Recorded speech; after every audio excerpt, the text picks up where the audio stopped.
सर्वेभ्यो नमः। देववाणी संस्कृतम YouTube channel में आप सभी का हार्दिक अभिनंदन है। मित्रों, तर्क संग्रह की आज हम कक्षा संख्या 14 को पढ़ेंगे। 13 कक्षाएं मैंने आपको पढ़ा दी हैं, आज हम 14वीं कक्षा को पढ़ेंगे। प्ले लिस्ट में कॉलम बना दिया गया है एक तर्क संग्रह। उस कॉलम में सभी वीडियोज क्रमानुसार आपको प्राप्त हो जाएंगी, आप जब चाहें तब इनको पढ़ सकते हैं। चलिएगा, तो गत कक्षा में मैंने आपको ये पढ़ाया था, जो हमारे 9 द्रव्य हैं, उन 9 द्रव्यों में हमने 6ठा द्रव्य पढ़ा था। कौन सा द्रव्य पढ़ा था? 6ठा द्रव्य, ये वाला।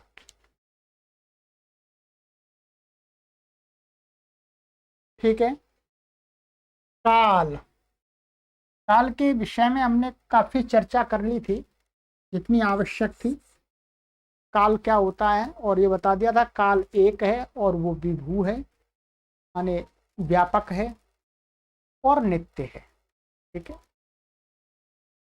अब काल के बाद नव द्रव्यों में क्रम से आती है दिक्। दिक् का अर्थ होता है दिशा, डायरेक्शन कह सकते हैं, पर दिशा यहाँ दिक् बोलते हैं। अभी तक हम सभी प्रायः करके इस विषय में जिस प्रकार से काल के विषय में भ्रमित हैं, ठीक है, वैसे ही इस दिशा के विषय में भी भ्रमित ही हैं। हमको दिशा के वास्तविक स्वरूप का ज्ञान नहीं है। प्रायः करके जिन्होंने शास्त्र पढ़ लिया है उनको तो ज्ञान है। आज आप इस शास्त्र को पढ़ रहे हैं, इस विषय संबंधी, तो आपको भी आज ज्ञान हो जाएगा। परंतु आज से पहले शायद ही आप में से किसी को दिशा की परिभाषा ज्ञात हो, संभव नहीं। आइए, कहते हैं दिङ् निरूपणम, दिशा का वर्णन कर रहे हैं, दिशा की परिभाषा बता रहे हैं, लक्षण बता रहे हैं कि दिशा क्या होती है। दिक्, संस्कृत में उसको दिक् है, हिंदी में उसको दिशा बोल देते हैं। ठीक है। तो कहते हैं प्राच्यादि व्यवहार हेतुर दिक्, सा चैका नित्या विभुई च। देखिए, देखने में बिल्कुल सरल परिभाषा प्रतीत हो रही है, पर इस पर विचार करेंगे। कह रहे हैं कि प्राच्यादि व्यवहार हेतु दिक्। दिक् माने दिशा किसको जाने, दिशा हम किसे समझें। क्योंकि अभी तो हम ये कहते हैं कितनी दिशाएं हैं, किसी को पूछें तो कहते हैं 10 दिशाएं हैं। कितनी दिशाएं हैं? 10 दिशाएं हैं। पूछें कौन कौन सी दिशाएं, तो कहते हैं पूरब, पश्चिम, उत्तर, दक्षिण, और फिर पूरब उत्तर के बीच की, और उत्तर और पश्चिम के बीच की, और पश्चिम और दक्षिण के बीच की, और दक्षिण और पूरब के बीच की। ये 4 दिशाएं हैं। ठीक है। इनके नाम भी मैं आपको बता देता हूं। ठीक है। और एक ऊपर की दिशा, एक नीचे की दिशा, कितनी दिशाएं हो गई? हम 10 दिशाओं का वर्णन प्राप्त करते हैं, लोगों से सुनते हैं। देखिएगा कौन सी है। पूरब है, पश्चिम है, और उत्तर है, दक्षिण है। फिर है पूरब और दक्षिण के बीच की दिशा को आग्नेय दिशा बोलते हैं। क्या? आग्नेय दिशा। अभी मैं टेबल भी बना दूंगा, ठीक है। चलिएगा टेबल बना ही लेते हैं, आपको थोड़ा सा विवरण भी मिल जाएगा, फिर यहाँ पर पढ़ लेंगे, ठीक है।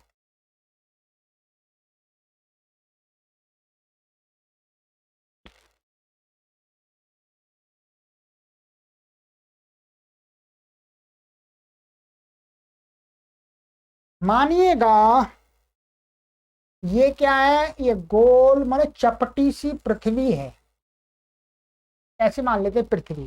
सही नक्शा मेरे से बना नहीं है, फिर भी ऐसा ही मान लीजिएगा।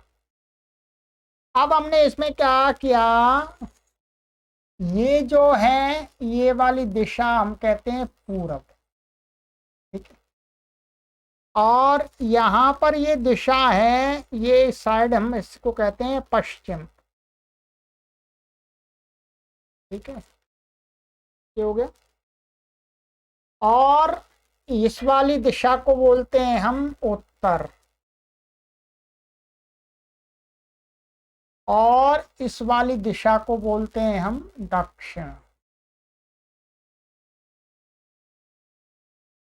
ठीक है। ईस्ट, साउथ, वेस्ट और नॉर्थ, वही बात है, ठीक है। ये दिशाएं हो गई आपकी। और फिर इनके बीच की, पूरब और दक्षिण के बीच की दिशा को, ये जो दिशा है इस दिशा को क्या हम कहते हैं, आग्नेय,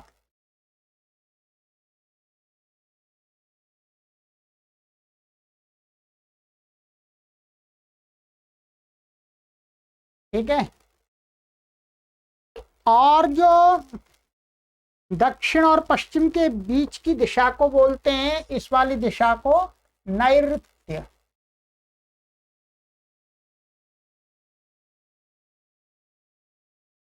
ठीक है। और हाँ, इसके ऊपर रा है, ठीक है। और पश्चिम और उत्तर के बीच की दिशा को बोलते हैं वायव्य दिशा, वायव्य। इस दिशा को क्या बोलते हैं, वायव्य।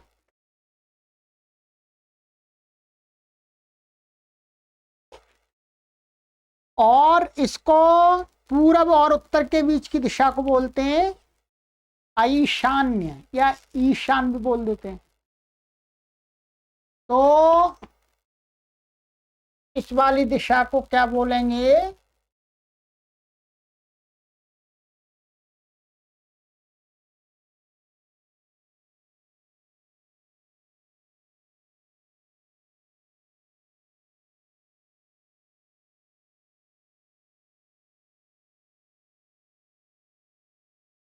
ठीक है। ये दिशाएं कितनी हो गई, 8 हो गई। यहां से कर लेते हैं, 1 और 2, 3, 4, ठीक है। फिर यहां से चलते हैं 5 और ये 6 और ये आपकी 7 और ये 8, 8 हो गई। अभी मैंने गोल गोल बनाया है,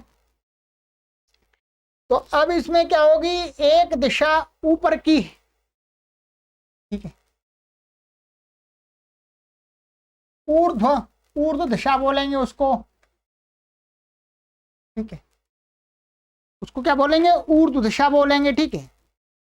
और नीचे की जो एक इसका नीचे का भाग होगा, हम ऐसे एक एरो कर देते हैं, क्योंकि एरो तो इसमें घुस नहीं सकता है और ना निकल सकता, वो एरो तो इसी पे बनाना पड़ेगा ना। तो इसको बोलते हैं अधो दिशा। अधा माने नीचे की दिशा, अधो दिशा, ऐसे लिखिए।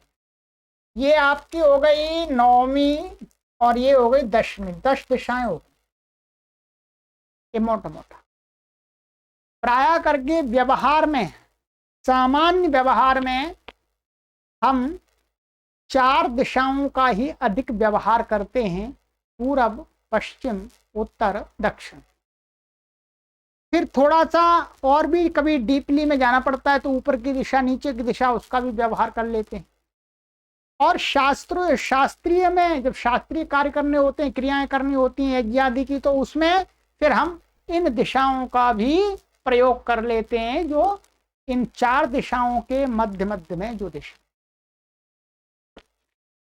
अब ये दिशाएं कितनी हमने मान ली, आपको बता दी 10 दिशाएं, परंतु ये 10 दिशाओं की कोई अपनी सत्ता वस्तुतः नहीं है। अब आप कहेंगे कि अरे ये कैसे हो सकता है, आप इस बात को कैसे कह सकते हैं कि 10 दिशाएं होती नहीं है। हम तो शास्त्रों में पढ़ते आ रहे हैं, विद्वान लोगों से सुनते आ रहे हैं, कथाओं में, लेक्चर्स में बड़े बड़े विद्वानों के मुख से हमने सुना हुआ है। हम कैसे आपकी बात मान लें कि दिशाएं ये नहीं है। तो मैं ये नहीं कहता कि मेरी बात मानिएगा, जो न्याय दर्शनकार की जो दृष्टि है उसको हमें मानना कि दर्शनकारों ने क्या कहा है दिशा के बारे में। अब चलते हैं वहीं पर, आ जाइए। तो कहते हैं कि भाई देखो,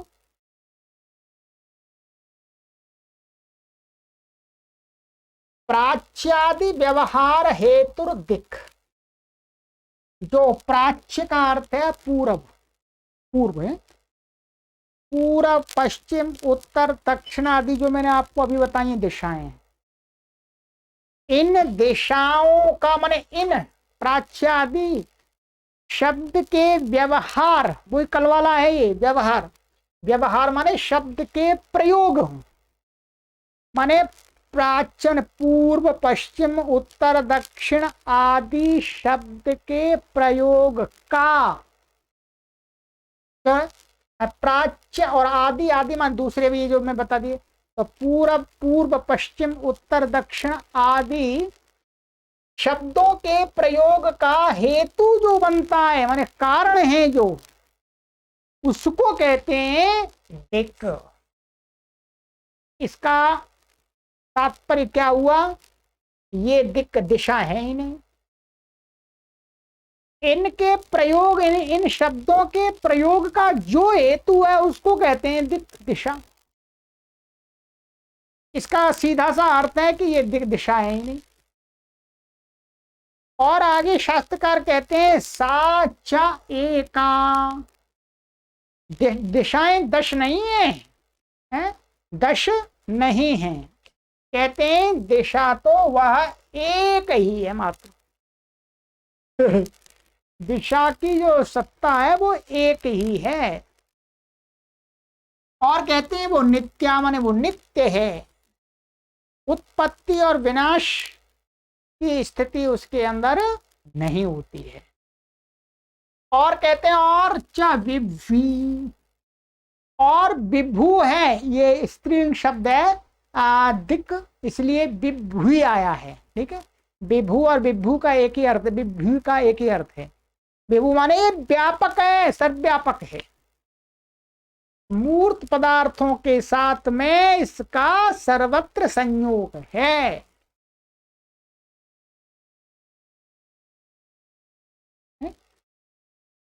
अच्छा जी, तो कहते हैं, आप समझ में आ गया आपको? तो हम इनको दिशाएं क्यों कहते हैं? तो फिर वही कल वाली बात,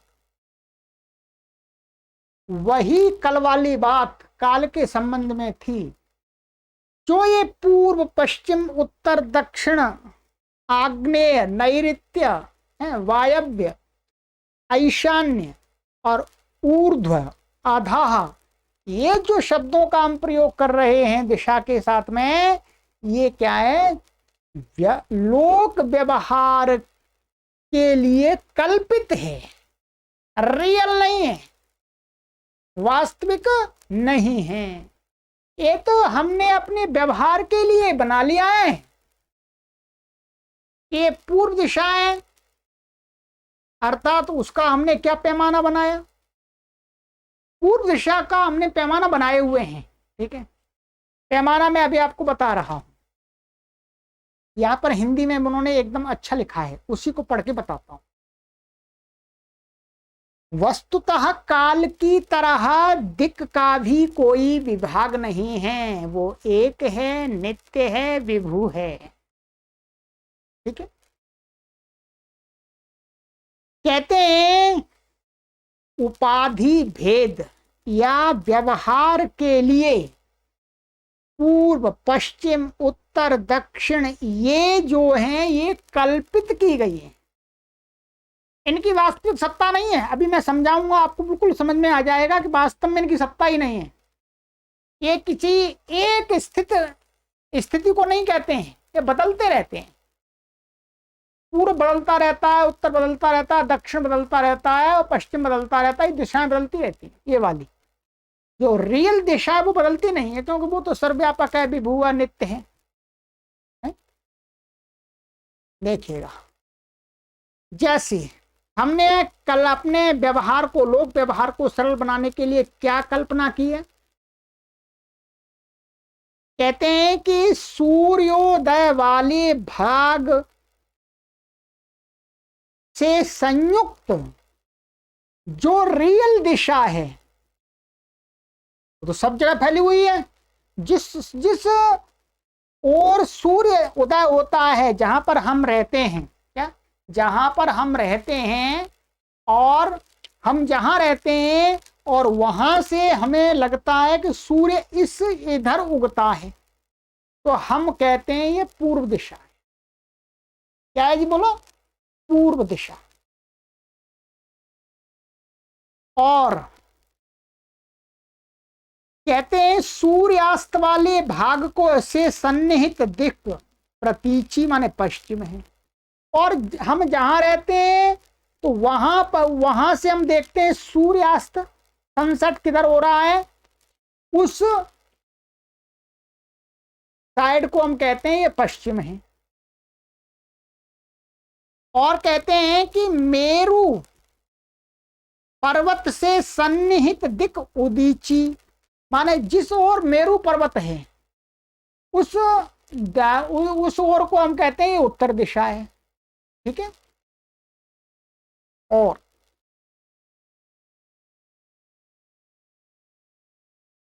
और मेरु पर्वत के विपरीत दिशा है जो उत्तर दिशा के जो एकदम अपोजिट है, फ्रंट में है, तो उस दिशा को हम कहते हैं अवाची माने दक्षिण दिशा।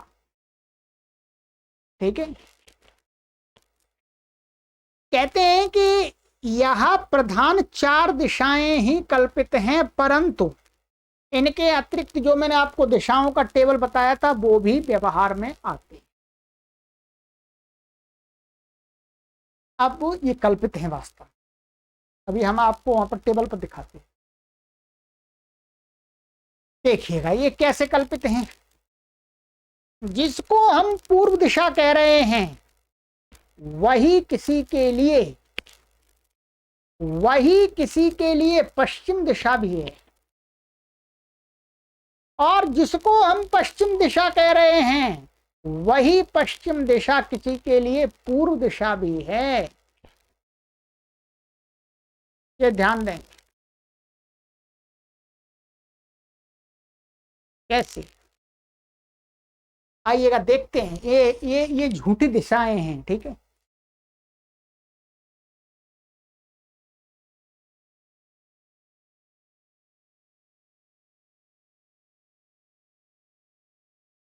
मानिएगा ये हमने मान लिया ये आपकी धरती है, थोड़ी सी ऐसी बना दे, धरती है, क्या है ये?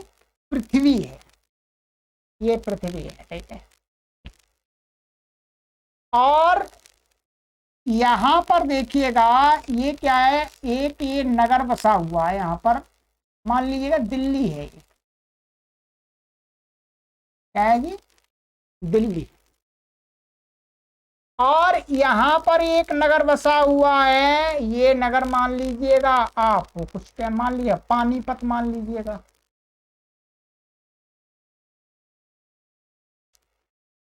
ठीक है। और इसके आगे एक नगर और बसा हुआ है, हम ऐसे ही मान लेते हैं। अभी यहां पर एक नगर बसा हुआ है कुरुक्षेत्र।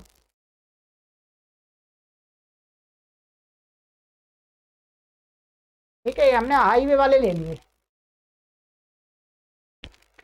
अब देखिएगा, सूर्योदय कहाँ होता है? इधर होता है। यहां मानिएगा ये सूर्योदय होता है, और इधर सूर्यास्त होता है। ये सूर्यास्त होता है यहां पर। अब जो व्यक्ति यहां दिल्ली में रह रहा है, मोटा मोटा वहीं पर आसपास में देख सकते हैं, दूर का देख रहे हैं, जो दिल्ली में रह रहा है उसके लिए ये जो क्षेत्र है, दिल्ली से इधर का जो क्षेत्र है वो क्या है? पूर्व क्षेत्र है। क्या है? पूर्व दिशा में वर्तमान क्षेत्र है, ध्यान दीजिएगा, ठीक है। और दिल्ली के इधर नहीं, इस साइड में जो ये एरिया है, ये एरिया क्या है?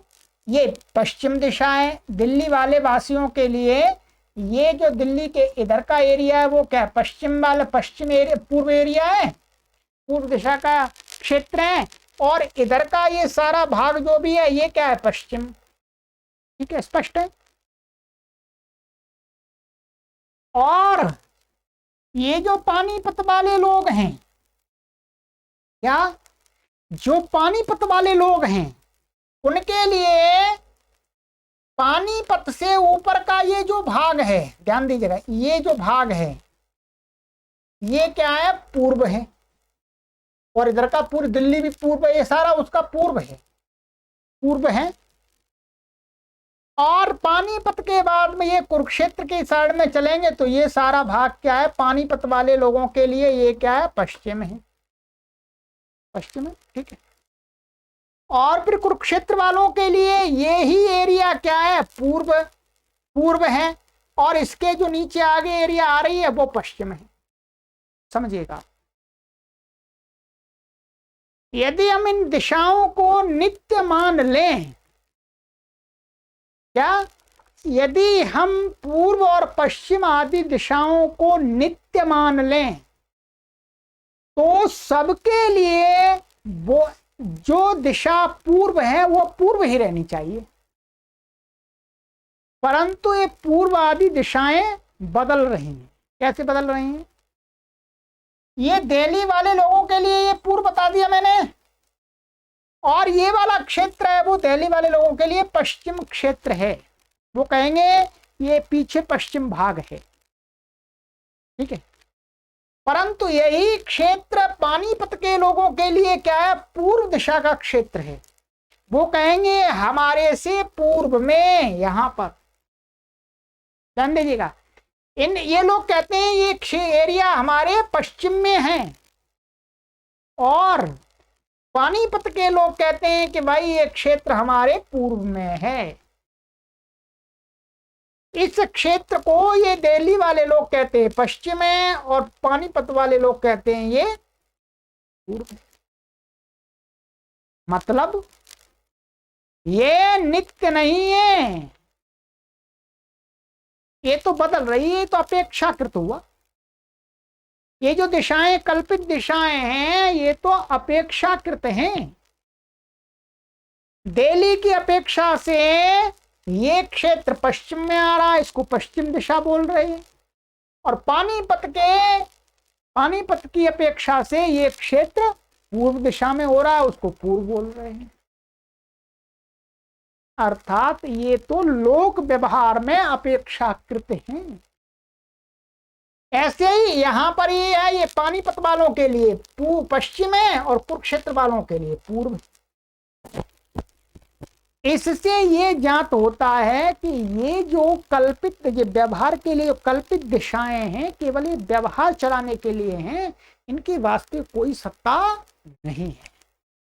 जैसे काल, घंटा, दिन आदि की कोई सत्ता नहीं है, वास्तव में काल की सत्ता है।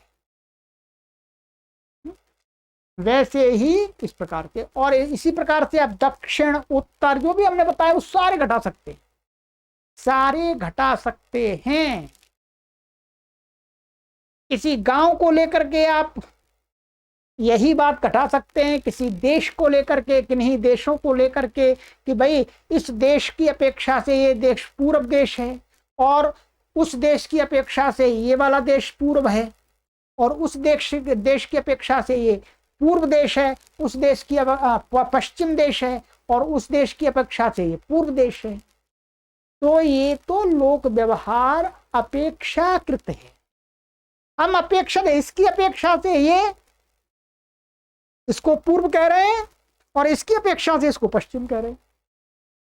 अब तक इनकी कोई रियल सत्ता नहीं। इसलिए शास्त्रकार क्या कहते हैं, शास्त्रकार एकदम गहरी बात कहते हैं कि सामान्यता तो हम जी ही रहे, परंतु यदि हम गहराई से चिंतन करें, मनन करें, विचार करें, तो ये वास्तव में दिशा एक ही है, दिशा एक ही है। उपाधि भेद से, जैसे उपाधि भेद मैंने बता दिया, या अपेक्षाकृत वही बात है। जैसे घटाकाशः, मठाकाशः, गृहाकाशः, विद्यालयाकाशः है, आकाश तो एक ही है, परंतु उपाधि भेद से हम उसको अलग अलग बांट रहे हैं। वैसे ही उपाधि भेद से एक दिशा को हम कई भागों में बांटते रहते हैं। अच्छा जी, ये पूर्व हो गया इसकी अपेक्षा से, अच्छा ये इसकी अपेक्षा से पश्चिम हो गया। ये उपाधिकृत भेद है, और जो उपाधिकृत भेद होता है वो वास्तविक नहीं होता, वो काल्पनिक होता है व्यवहार चलाने के लिए। ठीक है, तो कहा कि प्राच्यादि व्यवहार हेतुर्दिक, प्राच्यादि शब्दों माने पूर्व आदि शब्दों के व्यवहार का जो हेतु होती है वही दिशा कहलाती है। भाई हम पूर्व दिशा का व्यवहार माने दिशा है ये यहां पर, इसलिए हम उसको पूर्व नाम उपाधि दे करके बता रहे हैं। दिशा ही ना हो तो हम पूर्व कह ही नहीं सकते। ऐसे ही साच एका, और वो एक है ये भी बता दिया, और नित्या और नित्य है, और विभुचा और वो विभु है, सर्वव्यापक है। ये न्याय दर्शनकार के मत के अनुसार। ठीक है, चलिएगा। अब इसमें जो लक्षण बनाया है श्री मदन्नम भट्ट महाराज जी ने, लक्षण पर विचार कर लेते हैं कि ये लक्षण देखिएगा। यहां पर ये आचार्य गोविंद प्रसाद शर्मा जी ने थोड़ा विचार किया है, उस विचार को भी आपको बता देता हूं। जितना समझ में आ जाए उतना काफी है, नहीं समझ में आए तो कोई परेशानी नहीं। जो मुख्य बात थी इस वाक्य के, जो परिभाषा थी, उसको मैंने आपको समझा दिया। ठीक है जी, अब तो एक्स्ट्रा बता रहे हैं। यदि आपके अंदर तर्क वितर्क करने की शक्ति है तो आपको आराम से समझ में आ जाएगी। कहते हैं कि यहां पर यदि हम ऐसा इसका लक्षण बनाते कि प्राच्यादि व्यवहार को हटा देते, हम ये कहते हैं हेतुर्दिक। यदि कोई व्यक्ति ऐसा कहे, भाई इतनी बड़ी परिभाषा आप क्यों बना रहे हैं, इतना कह दीजिएगा हेतुर्दिक, तो क्या परेशानी आ रही है? हेतु माने व्यवहार का हेतु। तो ये कहते हैं कि हेतुर्दिक इतना मात्र लक्षण बनाते हैं तो क्या होगा, इस लक्षण की अतिव्याप्ति हो जाएगी, इस लक्षण के अंदर अतिव्याप्ति दोष विद्यमान हो जाएगा। कैसे हो जाएगा? यदि ये कह दिया हमने हेतुर्दिक, तो इस प्रकार से तो जो परमाणु रूप जो पृथ्वी है, परमाणु है, परमाणु इकट्ठे होकर के पृथ्वी का रूप में आते हैं, माने अनित्य माने कार्य रूप पृथ्वी के रूप में आते हैं। तो क्या होगा, जो परमाणु हैं वो अनित्य पृथ्वी के हेतु बन जाएंगे। ऐसे ही जल के परमाणु, जल जो अनित्य जल है, कार्य रूप जल है, उसके बन जाते हैं। क्योंकि वो इकट्ठे होते हैं, एकत्रित होते हैं, तभी वो कार्य रूप में आपके व्यवहार रूप में। इस प्रकार से हेतु दिक् का लक्षण जल में भी चला जाएगा, वायु में भी चला जाएगा, है, और अग्नि में भी चला जाएगा, पृथ्वी में भी चला जाएगा, क्योंकि वहां पर नित्य रूप, नित्य परमाणु रूप जो होते हैं वो रूप तो है, अनित्य है, उनके कारण होते हैं, उनके हेतु होते हैं, वो भी दिक् वहां प्राप्त होने लगेगा। तो ये कहते हैं, इसलिए इसमें ये जोड़ा है कि प्राच्यादि व्यवहार, प्राच्यादि व्यवहार माने पूर्व पश्चिम आदि शब्दों के प्रयोग के हेतु होने चाहिए, उसको दिक् कहा जाएगा। अब जो परमाणु है वो पूर्व पश्चिम आदि शब्द के प्रयोग के हेतु नहीं है, वो पृथ्वी के प्रयोग के हेतु हैं, वो जल के प्रयोग के, जल के हेतु हैं। तो इसलिए अतिव्याप्ति दोष को हटाने के लिए हमने आचार्य श्रीमदन्नम भट्ट जी ने ये पद जोड़ा हुआ है, प्राच्यादि व्यवहार हेतु दिक्। अब बनाया सटीक। अब ये दिशा से अन्यत्र कहीं नहीं जाएगा, क्योंकि पूर्व पश्चिम उत्तर दक्षिण आदि का व्यवहार उपाधि भेद से दिशा के लिए होता है। ठीक है, स्पष्ट होना चाहिए। तो अब आज के बाद आप जब वास्तविक चिंतन करें तो ऐसा ही चिंतन करें, भाई दिशा तो एक है और वो दिशा नित्य है और विभू है, उसमें परिवर्तन नहीं होता है। जो परिवर्तन हम जिनमें देखते हैं वो तो काल्पनिक हैं, वो तो व्यवहार के लिए हैं। ठीक है, चलिए, तो आज की कक्षा में हमने जान लिया कि काल क्या, दिशा क्या होती है, दिक् क्या होती है। ठीक है, अब आगे की कक्षा में हम पढ़ेंगे आत्मनिरूपणम, बहुत महत्वपूर्ण है। ठीक है, ध्यान रखेंगे, भारत देश के अंदर अनेक मतांतर संप्रदाय हैं। कौन क्या मानता है मैं उसको यहां नहीं पढ़ा रहा हूं। मैं श्रीमदन्नम भट्ट जिस सिद्धांत को प्रतिपादित कर रहे हैं उन सिद्धांतों को आपको समझा रहा हूं। ये मेरा कोई सिद्धांत नहीं है, ध्यान देंगे कि मैंने कोई सिद्धांत बनाया नहीं। इसलिए आप जिस किसी भी संप्रदाय से, मतांतर से, पंथ से संबंध रखते हैं, तो जब आप इसको पढ़ें तो उसको थोड़ा साइड में रखें। ठीक है, इस ग्रंथ को समझना है हमें, ध्यान देंगे, इस ग्रंथ को समझना है कि ग्रंथकार क्या कहना चाहते हैं। ठीक है, नहीं तो आप ऐसा कहने लगे अरे आचार्य जी भी ऐसे मान रहे हैं। भाई मेरे मानने और ना मानने से काम नहीं चलेगा, मैं इस ग्रंथ को पढ़ा रहा हूं, ग्रंथकार क्या कहना चाहते हैं वो आपको समझा रहा हूं, ये ध्यान रखेंगे। ठीक है, शिक्षक का यही कार्य होता है।